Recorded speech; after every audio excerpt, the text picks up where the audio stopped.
మన సమాజం చెడిపోయింది. క్రైస్తవులు కూడా డబ్బుకే ప్రాముఖ్యత ఇస్తున్నారు.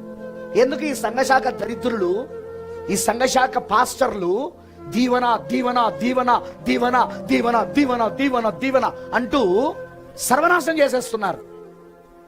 సర్వనాశనం. నేను అడుగుతాను ఒక ప్రశ్న, కేవలం క్రైస్తవులే దీవించబడుతున్నారా? ఇండియాలో అన్యులు దీవించబడతలేరా? హిందువులు దీవించబడతలేరా? ముస్లింలు దీవించబడతలేరా? మరి వాళ్ళకి ఎక్కడి నుండి వస్తానే దీవెనలు? నీ చర్చకు రారుగా వాళ్ళు, నీ ప్రార్థనలకు రారుగా వాళ్ళు. వాళ్ళు ప్రార్థన చేయరు, వాళ్ళు బైబిల్ చదవరు, వాళ్ళు దేవుని నమ్మరు, యేసుక్రీస్తుని. ఆయన వాళ్ళకి ఎక్కడి నుండి వస్తానే జాబులు? ఎక్కడి నుండి వస్తున్నాయి వాళ్ళకి వ్యాపారాలు? ఎక్కడి నుండి వస్తున్నాయి అవన్నీ వాళ్ళకు? యేసును నమ్మింది దీవుల కోసం కాదు, యేసును నమ్మింది ఆశీర్వాదాల కోసం కాదు, జాబుల కోసం, ఇల్లుల కోసం, స్థలాల కోసం కాదు. యేసును నమ్మింది పరలోకం పోవడానికి.